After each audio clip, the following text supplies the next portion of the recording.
첫 번째 질문입니다. 학생 비자로 거주한 지 1년 2개월이 되었습니다. 남편은 워크 퍼밋으로 풀타임 근무 중이고 저는 지난해 10월부터 파트타임으로 일을 하는데요. 이번에 처음으로 세금 신고를 하게 되었습니다. 한국에 제 명의로 된 집이 있는데 한 2억 3천 정도 합니다. 이와 관련돼서 세금 신고를 어떻게 해야 하는지 궁금합니다. 예, 그러면 답변을 또 드리도록 하겠습니다. 저도 저 나름대로 그 답변 사항을 이제 정리를 해 놨거든요. 그래서 그 사항을 크게 보시면서 하시면 될 것 같습니다. 지금 그 질문하신 분이 이제 학생 비자로 해서 1년 2개월 되었다고 하시는데요. 그러면 이제 2년 차 거주자 로 이제 제가 가정을 하고 이제 말씀을 드리면, 만약에 2020년에 캐나다에 입국을 하셨으면 세금 신고는 이제 그 입국한 날을 포함하는 연도부터 시작을 하셔야 되거든요. 그러니까 이 제가 이제 캐나다에 입국한 이후에 계속 이제 앞으로 캐나다에 사는 것을 전제로 하는 겁니다. 그러면은 이제 이분은 이제 캐나다 거주자, 세법상 캐나다 거주자신데요. 그렇게 되면은 2020년과 2021년 2개 연도가 이제 세금 신고 대상이었죠. 그래서 이미 2020년 거는 신고를 하셨을 거고, 요번에 2021년에 대해서 올해 이제 신고를 해야 되는데, 두 분 다 직장인으로서 T4 슬립을 받으셨다면 이제 그 T4 슬립은 그 급여 소득에 대한 내역이거든요. 그러면 이제 T4 슬립을 보시면 이제 총급여액 뿐만 아니라 이제 여러 가지 공제 내역이 있습니다. 그래서 CPPEI, 개인 세금, 소득세까지 해서 그런 사항들을 이제 T4 슬립을 받으셔서 본인의 급여 소득을 신고를 하시면 되고요. 그 다음에 이제 여러분들이 이제 많은 관심을 갖는 것 중에 하나가 그 캐나다 이외의 지역, 즉 뭐 우리는 이제 보통 다 한국에서 오셨으니까 한국에 만약에 이제 10만 불을 초과하는 해외 자산을 보유하고 계신 경우에는 이런 세금 신고 말고 별도의 양식, 즉 T1135라고 하는 그 해외 자산 보고 양식이 있어요. 그래서 이걸 이제 원래는 이제 정식명은 Foreign Income Verification이라는 그런 양식인데, 여기에다가 이제 신고를 반드시 하셔야 돼요. 그런데 지금 오신 분은 2020년에 왔으니까 2020년 세금 신고에는 반드시 하실 필요는 없어요. 그러니까 해도 되고 안 해도 되고 그거는 이제 옵셔널이라 그렇게 되고, 그 이제 1년의 유예를 줍니다. 뭐 안 할 수도 있어요. 근데 반드시 2년 차 신고, 즉 2021년 세금 신고 하실 때는 반드시 이 해외 자산 신고를 같이 하셔야 되고, 그 해외 자산 신고의 마감 기일은 원래 매년 4월 말까지거든요. 근데 올해는 그 4월 30일이 토요일이에요. 아니, 토요일인가?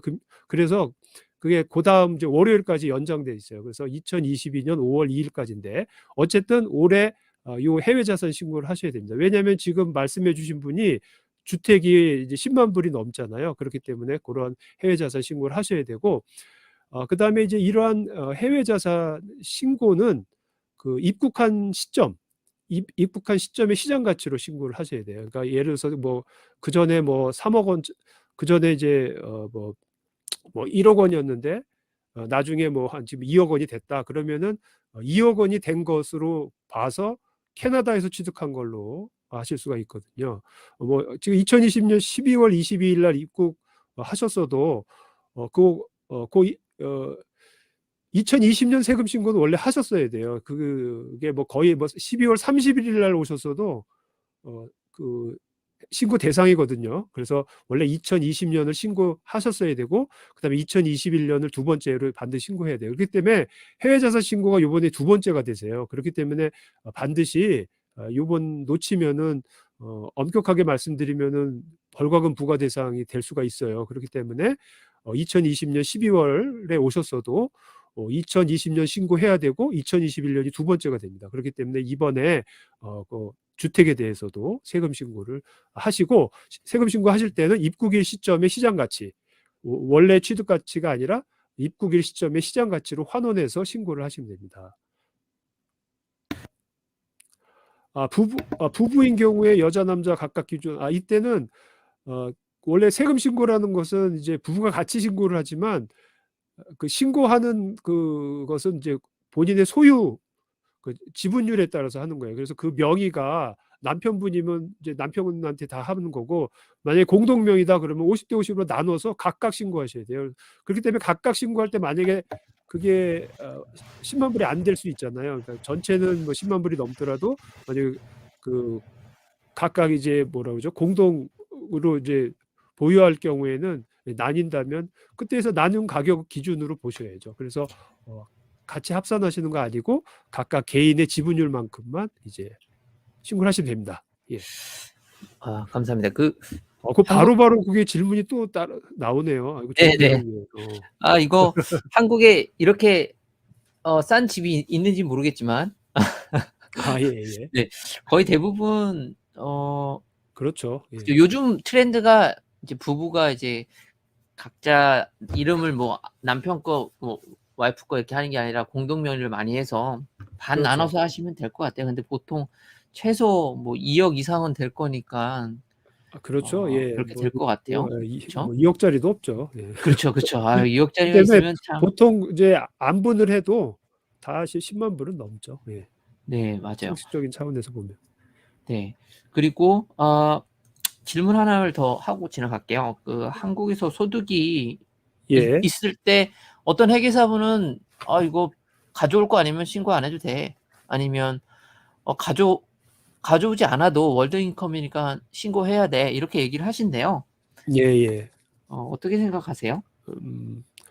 원칙적으로는 이제 제일 중요한 게 처음에 이제 어떻게 이제 판단을 하셔야 되냐면 본인이 이제 캐나다 거주자이냐가 제일 이제 중요하고요.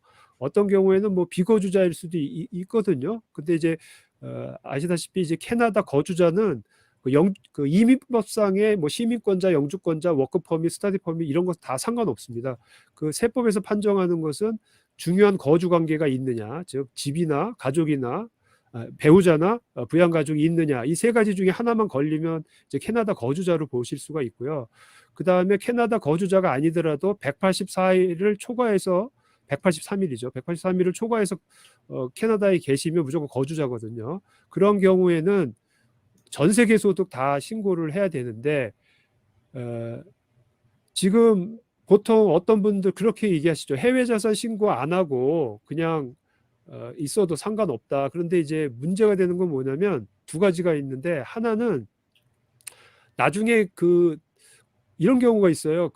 한국에 있는 자산을 처분을 해가지고 그 처분된 돈을 가지고 캐나다에서 집을 산다거나 비즈니스를 하실 그런 목적이 있는 분이 있단 말이에요. 그러면은 그분들은 나중에 돈이 들어오면 그 자금 출처가 문제가 될 수 있거든요. 그렇기 때문에 그런 경우에는 반드시 해외 자산 신고를 미리미리 해놓는 것이 나중에 그 자금 출처에 대한 확실한 근거가 될 수 있기 때문에 그럴 때는 문제가 없죠. 그다음에 또 하나는 요즘 그 캐나다하고 한국 간에 약간씩 정보 교류 뭐 그런 쪽이죠. 그런 것들이 강화가 얼마 전에 됐어요. 몇 년 전에. 그래서 그런 것들이 차츰차츰 자꾸 강화가 되면 혹시나 이제 노출이 되지 않을까, 이제 그런 게 좀 염려가 되긴 하죠. 그래서 이거 사실 답은 없습니다. 그래서 제가 뭐 이런 자리에서 공식적으로 말씀드릴 수 있는 거는 당연히 10만 불 초과되면 다 신고하세요, 이렇게뿐이 말씀드릴 수밖에 없죠. 예. 그렇죠. 이 코다 CA님이 말씀하신 것처럼 뭐 한국뿐만 아니라 어디에도 소득이 나면 월드 인컴으로 해야 된다는 거는 CRA에 딱 써 있어요. 그래서 원칙적으로 하는 게 제일 마음 편하고 다리 쫙 펴고 자기 편하죠. 예.